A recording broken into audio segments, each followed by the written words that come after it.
So, welcome back to the Financial Bites podcast. I'm your host and social media CPA, Chris Passmore. So, recently I was reading the news about bankruptcy, and I was surprised to see that according to the American Bankruptcy Institute, in January, the number of bankruptcies are up 19%. And I just happened to check what are some famous companies that I've known that have gone bankrupt, and I was blown away. It's General Motors, it's Marvel Entertainment, and near and dear to my heart, the Chicago Cubs. So I'm so excited to introduce my guest and bankruptcy expert, Brent George. Welcome to the podcast. Thank you, Chris. Great to be here. It's great to talk to you. So let's just start with, who is Brent George and what made you to start your own firm about 14 years ago? Maybe talk about the types of clients you've been working with lately and fill our audience in a little bit. Great. Thank you very much. I've been a licensed attorney since 1995. So I've been an attorney for quite a while. And I worked at the beginning for a couple of different law firms. And in around 2008, I was working for a fairly big law firm in Ventura County. And I was heading up the real estate business department. And that was at around the time that the economy had hiccups and started having some problems, some serious problems in around 2008, 2009. And a lot of the individuals that I was working with and companies that I was working with, their needs started to change, unfortunately, in a lot of cases for protection, asset protection, but inevitably a lot of them needed bankruptcy protection. Individuals that owned businesses and then businesses themselves. And that is where I became kind of an expert at it because that's what my clients were needing. And so after that, I opened up my own firm, and I've been, running my own office since, for about 14 years. So it coincides with when all that was going down, and been able to just keep it going for good luck. Up to this point in time, it's been going well. Clients are always, unfortunately, in need for the service that I provide. So I guess that's a good thing and a bad thing at the same time. Yeah. So what types of clients? So, you've got personal, you got businesses, there's a number of different versions of bankruptcy, or what we'll say is BK. So Yeah. what types of clients are you working with lately? Mostly, for the most part, it's individual debtors that own businesses as sole proprietorships or own a business, under LLC protection, and sometimes owning a corporation as well. Most of the time, it's the individual that needs the protection, and it's because the business itself maybe isn't they can't make it work anymore, or they had to shut it down. And obviously with COVID, we're still kind of dealing with the effects of the pandemic, and I think we will be for a long time. A lot of people have had to shut their businesses down as a result of maybe difficulty getting supplies or products, or just the economy in general. And so you can shut a business down, and if the business is the only liable entity and the business itself has no assets, then it's usually not necessary to file a bankruptcy for the business. It's when the individual behind the business is personally guaranteed, and they have a personal guarantee. They have skin in the game, and oftentimes they do. Their name is on a lease, they're on lines of credit. Normally that's what's going to be happening, unless it's just a very big company. But most of the companies that I work with are relatively medium to small size. So the individuals, they need the protection, more than the business itself. And that's where I come in. Okay. Well, yeah, I'm sure anybody who's even thinking about this, you think about your home, your personal assets, and you're probably a lot of fear, a lot of trepidation. So I'm curious about your perspective on just the volume of bankruptcies, what's going to be happening this year in 2023. I did a little bit of research, and I was shocked. There's actually been a downward trend in total bankruptcies from 2019 to 2022. And I know before that it was picked up. You mentioned 2008 through 2010. So, I mean, what are you seeing? Are you seeing it increase? Have you seen it fluctuate?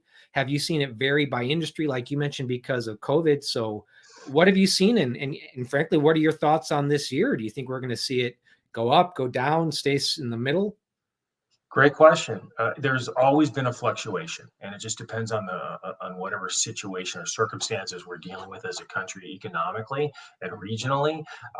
Yes, there was, interestingly enough, within the year or two of the pandemic, bankruptcies were down. People were not filing as many bankruptcies. They didn't need it at the time, and in part because a lot of people were benefited in a good way from PPP.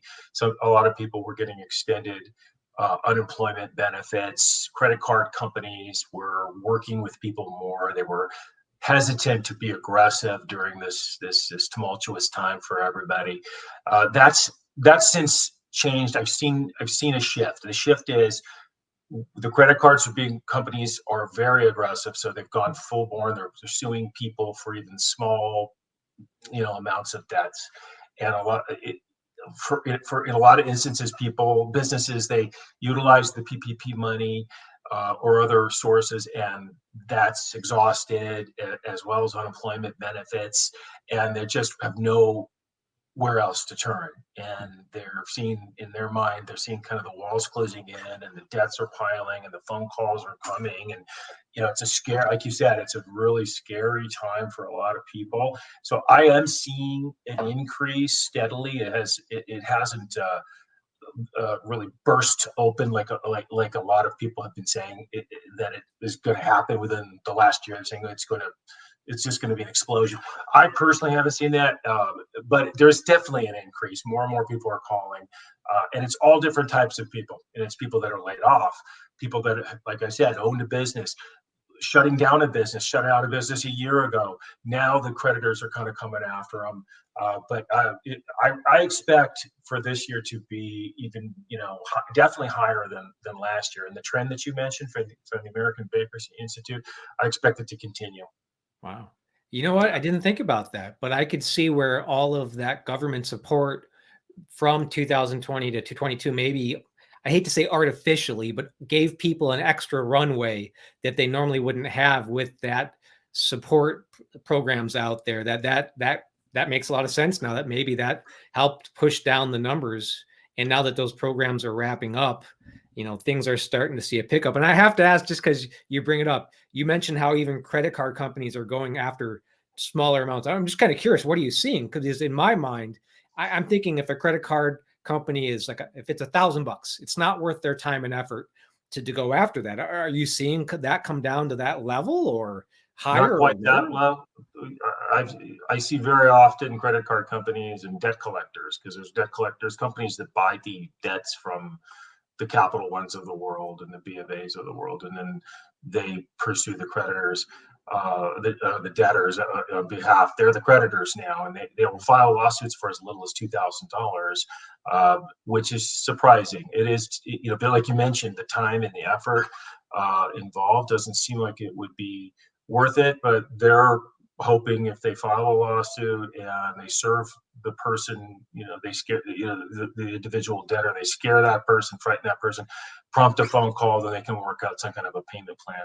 It must be working because they're doing it, otherwise they wouldn't be doing it. But most of the lawsuits are for higher numbers, and sometimes the individuals have multiple lawsuits by multiple creditors, and yeah, that's not unusual either. Wow. So let's dive in. I know there's various forms of bankruptcy. I think I read there's 6 different chapters or versions, but I imagine that there's got to be the main 2 or 3. So can you Yeah, walk our audience through the most widely used forms of bankruptcy, maybe how they differ? Because there's got to be some pretty significant differences. Otherwise, there wouldn't be so many options. there are huge differences. So, Chapter 7 bankruptcy is the most common type of bankruptcy, and that's the type of bankruptcy that I typically do. And I'll contrast that to Chapter 13 in a moment, which is the other type of bankruptcy that commonly individuals will do. But the benefit of a Chapter 7 is as follows: the individual or individuals get a discharge of the unsecured debt, meaning anything that's not tied to collateral, personal loans, credit cards, medical bills. Car loans are not really impacted as long as the individual debtor or debtors want to keep their car, they have to keep making the payment. The same with the home loans. But it's the other types of debt that are, accruing interest on a daily basis, and that's called unsecured debt. Those are the ones that's the type of debt that Chapter 7 will eliminate.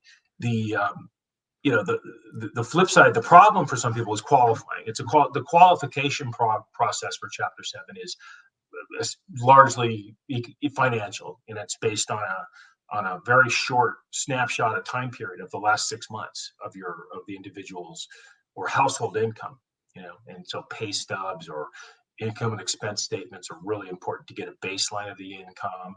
And so there's something called the means test, which has to be passed, and it's based on how many people are in the household. Is it with children and so forth? If is there a household of four, what's the total income for the house, for that household, gross income, and is it above or below the median income in California for a household of that size? If it's above it, you can still pass this means test by looking deeper at the individual's expenses. So the second part, when someone contacts me, and we're talking about a Chapter 7, is I'll need all the evidence of income for, usually I ask for a little more than 6 months, and then I provide them a form that has a list of most of the categories of expenses that exist for people, and they can provide me with a list of their average monthly expenses. And we essentially, just to kind of shortcut it, we essentially have to prove to the court that based upon the last 6 months of the average household income minus their expenses that have nothing to do with these credit cards, that they don't have anything left over or have very little left over, what's called disposable monthly income. Because what is trying to be determined is whether the individual who is filing bankruptcy would have enough left over if they stopped paying their debts to pay their creditors something back in a payment plan. So that's a Chapter 13. Okay. So Chapter 13 is a repayment plan.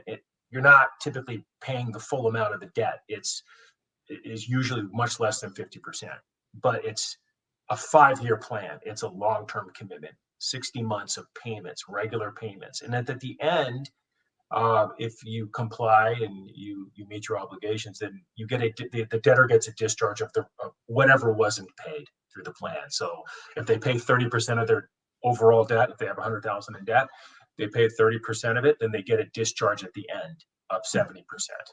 The benefit for a Chapter 7, if you can qualify, is that you don't have to pay anything to creditors. So that is obviously very attractive. The second benefit is less expensive type of a bankruptcy overall, but there are limitations as to what you're allowed to keep and what you may not be able to keep. So in some cases, if somebody can qualify for a Chapter 7 financially, then we have to look at what their asset situation and make sure that, look, you can do this, but you have too many what they call non-exempt assets. And so they have statutes that provide exemption amounts for different types of property and different types of assets. And the good news to that end is that for about 2 years now, the exemption the amount that you can keep of equity in your home has gone up significantly. It used to be as low as 75,000 in some cases. Now it's up to 600,000. This has opened the door to Chapter 7 bankruptcy to so many people that would otherwise not have done it. Because let's say somebody has $300,000 of equity in their home, and you don't really know exactly how much equity somebody has until they try to sell. But let's say we've done a formula, we've checked the different online websites like Zillow, and we've determined that they have roughly $300,000 in equity.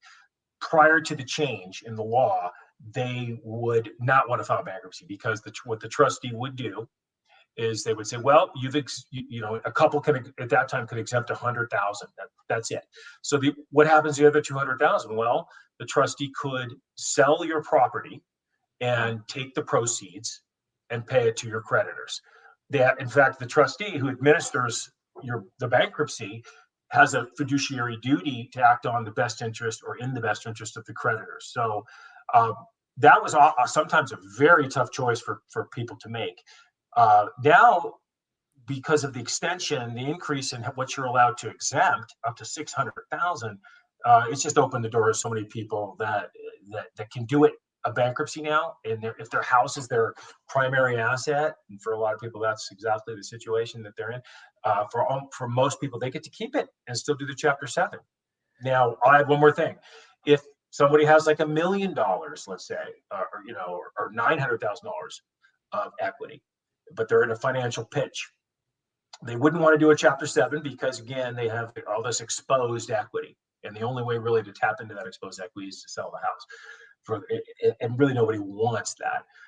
So Chapter 13, as I mentioned, it's not the most popular, but one benefit is you get to keep all your property. They don't take your property in a Chapter 13, but you have to pay more. We don't have time to get into too much of the detail, but in a Chapter 13, if you have a house with a bunch of equity that you can't exempt, it increases what you pay during the life of the plan. But it works out for some people. And one last benefit of a Chapter 13 is if a husband and wife or spouses or an individual is behind on their mortgage, say they fell behind during COVID and the lender won't work with them and they're looking to foreclose. Chapter 13 will allow the borrower, the debtor, to repay the lender over the life of the plan.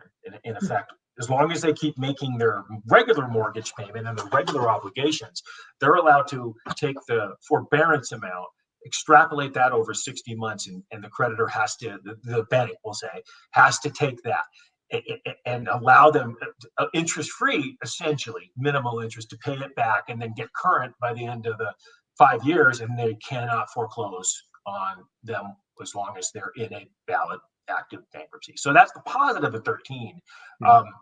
But 7 is still by far the most popular. And then there's Chapter 11, which is for individuals or companies that have an extensive amount of debt. And that is pretty rare. And I really don't do a lot of the Chapter 11s. 95% of my practice is Chapter 7. Okay. So it sounds like Chapter 7 is really where your unsecured debts are generally wiped clean. Your Chapter 13 is your reorganization, or let's call it good faith payment plan, but maybe a little bit more certainty in the assets. So what types of assets would be taken under a Chapter 7? Is it vehicles? Is it, 401k? What types of things actually do go away with a Chapter 7? Well, you get essentially, if you don't have a house, and because if you have a home and you have a lot of equity, you're limited for the most part to preserving your home, and you don't get a lot else. You get a small separate vehicle exemption. But the truth is, with vehicles, trustees don't, at least up until very recently, don't like to take cars, because when they take a car, then they responsible for insuring it, and they have to sell it. It's not as easy as just taking money in the bank or cash. But certain types of accounts are generally not considered part of the bankruptcy estate. So retirement accounts, you mentioned 401ks, up to a certain limit. It's a pretty high limit. It's $1 million or so. So for most people, their retirement is completely protected.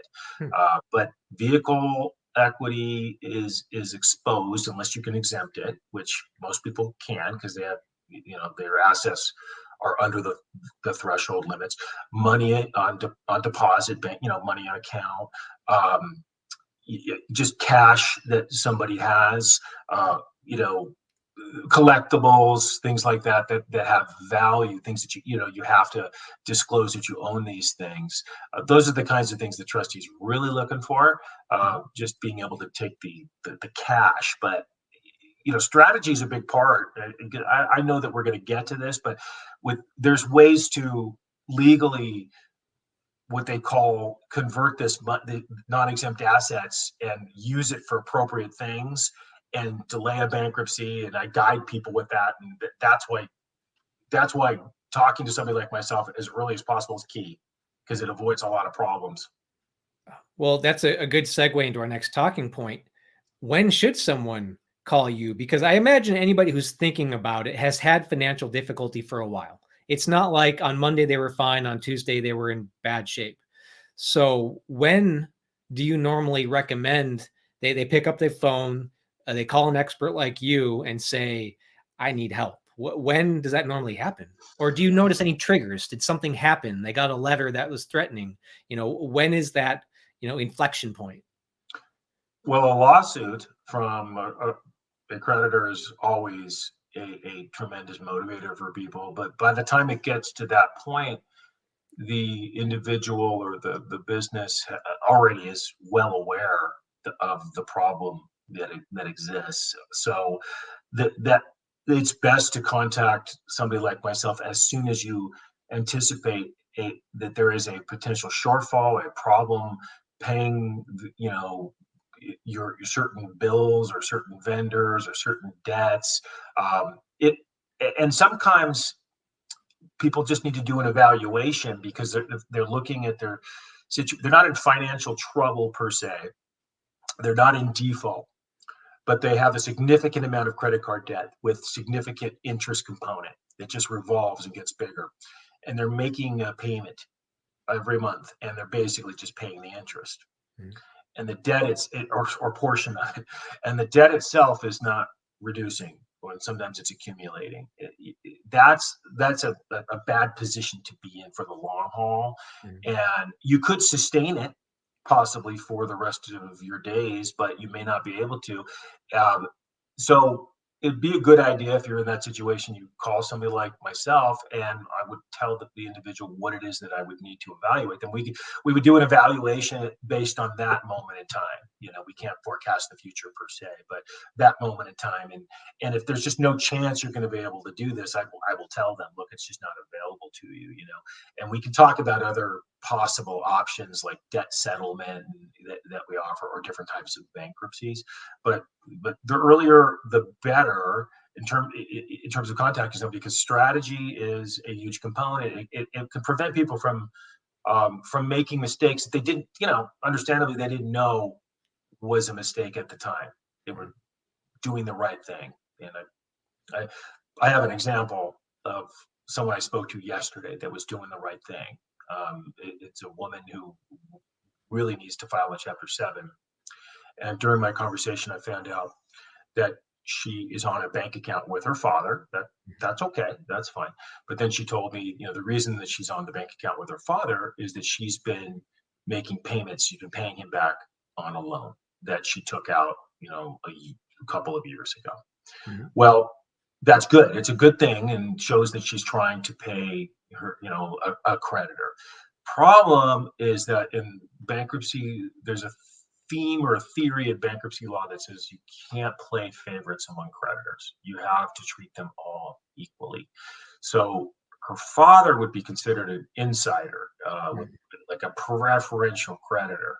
So she has to disclose, we would have to disclose to the trustee in the paperwork, because there was a specific question that is asked: have you paid an insider back any money on a loan or a debt within the last 12 months? Mhm. And in her case, the answer would be yes. Now, it's not in her case, it's not a huge amount. Sometimes it's a large amount. When I say that, I'll tell you, it's like it was like less than $2,000. So by law, a trustee can, what they call, claw back that money and say, well, now that this individual's filed for bankruptcy and you've received this amount of money from, and you're an insider, from the debtor, that's ours now. Because the bankruptcy courts have tremendous powers to do certain things that people don't realize. Now, they may not pursue it because there's time and an expense involved with that. They don't just get it with a snap of a finger. They have to pursue it legally. But in her case, she doesn't want her father to know about the bankruptcy. Mhm. And I can't promise her that they're not that the trustee wouldn't send her a letter and say, look, this money's ours. Send us a check for $1,000. So she's going to have to wait. If she's going to do this, there's a period of time we have to wait, and we have to strategize. And um, so it's 1 year uh, for preferential creditors, like a family member. It's only 90 days for everybody else. And so if you're paying back creditors, it has to be over a certain amount, like $750 within a 90-day period. And for most people, they don't do that. But the bottom line, there's issues about, believe it or not, there are issues that make it such that it's frowned upon to pay creditors back prior to bankruptcy. Wow. And it could affect the timing. And if you can't do a bankruptcy now and a creditor has a judgment or getting a judgment, and they can garnish wages or they can take money out of the bank, there's nothing you can do, other than pay them back, or work out some kind of an agreement with them, because the bankruptcy itself stops creditors, just stops them cold. They can't do anything. But until that happens, they can do lots of things. So the timing of the filing is important, and a lot of it's dictated by what happens in the months prior to. So it sounds like, the best time to get help, because there is so much strategy that can come into this, is as early as possible. Because like you said, if you're making payments to insiders, mom, dad, brother, sister, you pick it, that could have a really, really awful outcome if that's clawed back. So following that theme though of timing, so if a potential client calls you with a need for a Chapter 7, what's the standard timeline? When do they get to finally say, I'm done, this is behind me now, I can think about the future and not worry about the past? I mean, what's that normal timeline? Well, I tell my clients that on the day that we file the bankruptcy, you are protected and you can consider these debts gone. But the formality of it is that it generally takes 4 to 5 months for that process to finalize and get an official discharge. There's time constraints involved. There's deadlines involved. The creditors have to have a certain amount of time to file objections where appropriate, and just a certain amount of time has to pass with certain events that have to take place for it to become official. But in most cases, when I notify my clients that the discharge has come in and your bankruptcy is officially over, they've moved on because they forgot all about it. And they're like, oh my God, thank you. I kind of forgot about this. It's great news, because they've already, from the next day after filing, all those debts are gone. Those creditors are gone. They can't contact you anymore. And for the most part, everything you do after that doesn't impact the bankruptcy. So it's just literally like turning the page, getting a fresh start, and it happens right away. Oh, wow. So it's a quick I mean, generally a pretty quick process, because I imagine anybody who's in a situation where they need a Chapter 7, they've had months or years of things building up. And what you're saying is that generally, with the right counsel and support, you can be cleaned up and, ready to move on to the next chapter of life pretty quick. Yes, and as far as a very important issue, credit scores and things of that nature, what a lot of my clients are really surprised to find out is within 12 months of the filing of the bankruptcy, the credit score actually will increase, oftentimes substantially. Particularly if the credit score has already been damaged, because they were in default, which is the typical situation. Most clients got into a default situation before filing for bankruptcy. Their credit score takes a plunge. But after the bankruptcy, the debt's eliminated. So the person's debt to income ratio changes. And as long as they've reestablished credit, which isn't a problem after bankruptcy, believe it or not, then they can rebuild their credit and actually see a good credit score within a year. Wow. So there's light at the end of the tunnel. That's the good stuff. The bad stuff is that if you try to get a home loan within 2 to 4 years, it's a problem. It depends on the lender. Some would say 2 years, some would say, 4. But if you're going to buy a house by yourself or a husband and wife and they're both filed for bankruptcy, they're going to have to wait to do that. And then for car loans, there's not really a delay, but the interest rate tends to be pretty high if you do it within a year or two of bankruptcy. So there's some downsides too, obviously. Yeah. So talking about downside or bad stuff, what's the one mistake you see all the time? Maybe someone tried to do it themselves, DIY'd this thing and came to you afterwards. Do you see like one mistake, or do you have one warning that you share with everybody of, hey, I can help you, but don't do this? Well, I would say don't change title, because you're afraid to lose something. There's almost always a way you can keep it or some Wait, you mean I strategy. can't just give all my assets to my brother like the You day can't do before that and unless keep your everything? brother pays you fair value, and then what was the point of doing that anyway? Uh, because you're in this basically in the same position. You don't have the asset, but you have the cash value, so you're in the same position.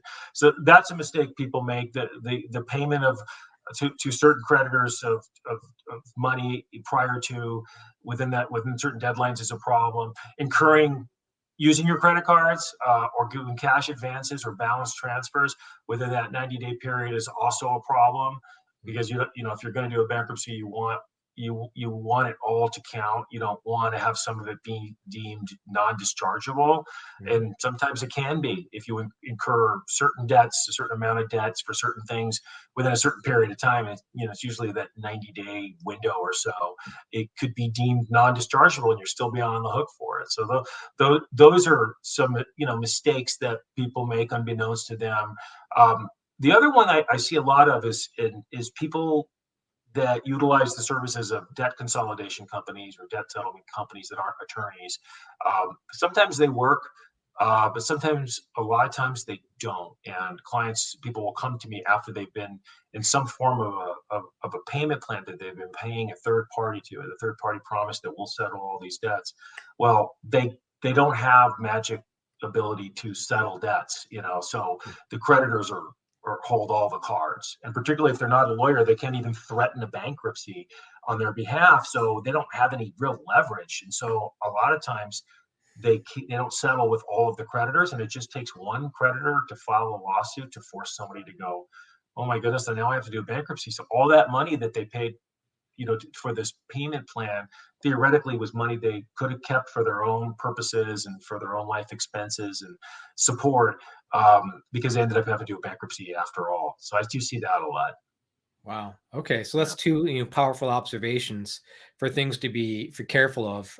Yeah. So it's always this part of the podcast. I like to shift gears a little bit. We've talked a lot of business, a lot of great information about bankruptcy, how people can strategize properly to get the relief they needed. But I always like to pause for a second and just what I call the backside of the card, something personal. So I usually share with with the audience something I like to do. I'm an avid mountain biker. I get out in the mountains as much as possible. So Brent, what's one backside of the card fun thing about you? That's cool, by the way, that you do that. I'm a family guy, and I love sports. So I love spending time with my wife, and I have a daughter that's in her 20s, but I love spending time with her. I love dogs. I have a wonderful Labradoodle dog that I love to spend time with. Um, my parents, thank God, are still with us, so I love to spend time with them. And I'm a baseball fanatic. I love the Dodgers. I love to go to a game when I can. I love pretty much all sports. I love to play sports. I love to watch sports. I like to ride my bike too. I probably Mhm. couldn't keep up with you, but I'd like to get out there on my little hybrid bike. I go to the gym. I like to take the dog for a walk, and I like to go hiking. Yeah. So, you know, lots of good stuff, a lot of outdoorsy stuff when So I'm not working. family guy, expert in bankruptcy, outdoorsman, and your prediction for the Dodgers, are they going to win it all this year? Oh man, I say that every year. They're going to win it all, and I've only been right like once in the last like 30 years. So yeah, I'm going to say they're going to win it all again, Yeah. just because that's my standard prediction. So Okay. who's Well, going you to were right remember 2, anyway? 3 years ago. Yeah, So, I was. So there you go. And I was right in 1988. So there you go. twice, once in each century. What's the saying? A clock's right twice a day. Um, Yeah, exactly. Broken clock. Yeah, there you go. so before we wrap it up, do you have one suggestion for our listeners who are consider bankruptcy that they should, if they're listening at all, pay attention to this? This is the one tip or one suggestion that you want everyone to hear. You're talking about for people that may be thinking about doing a bankruptcy, Correct. what we talked about before, Chris, the pre-planning and the strategizing. Don't bury your head in the sand, and if you need assistance, don't be embarrassed, because it's tough out there, and bankruptcy is not for everybody. It's not available for everybody, but it's really important for the good of yourself, the good of your family. You have to look at your family like a business, and do what's in the best interest of the family. Seek guidance as to what is available. I do consultations. I don't charge to consult with a prospective client to give them their options. And sometimes it's not bankruptcy, sometimes it's debt settlement. And when debt settlement is not bankruptcy, obviously, uh, it's negotiation. And I use the bankruptcy code and my ability to file a bankruptcy as a way to obtain leverage against a creditor that might think they have all the leverage. Well, if they're truly concerned about a bankruptcy filing, and they, in most cases they should be, it affects their ability to get paid. They want to talk about alternative options, so suddenly you can take back what I call the leverage and start hammering them a little bit, try to get the creditor to accept something that makes sense for both sides to avoid bankruptcy. But that oftentimes that's only when there's a one or two creditors, or bankruptcy is just not an option in any way, shape, or form. Um, the bankruptcy option just has so many benefits. There's no tax consequences for it, as opposed to debt settlement. You would know this better than I, but I mean, there's something called debt forgiveness debt that, uh, or income that might come as a surprise to people at the beginning of the next year. They get, I guess, a 1099-C in many cases for the amount that was forgiven, is what they call it, the difference between what was paid and what was owed. And that can cause problems. So that's oftentimes a factor to consider when you're weighing what's in your best interest. But debt settlement is an option outside of bankruptcy, but it's one of the options. So knowing what your options are, knowing what's available as soon as possible, knowing if it could be available in the future, and what to do and not to do prior to that time, is absolutely critical.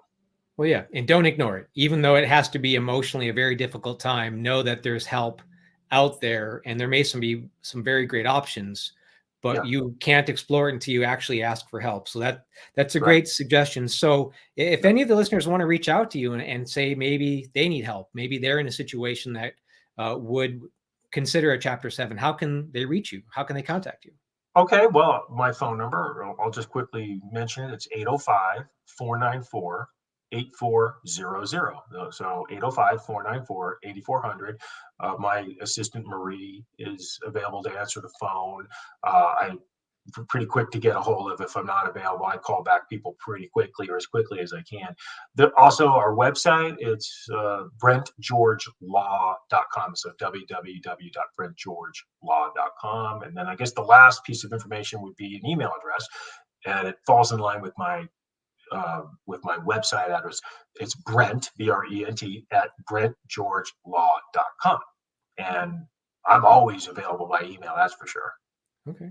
Well, And my Brent, office I have an office in Thousand Oaks and a satellite office in Oxnard to meet people that maybe live out more in that direction.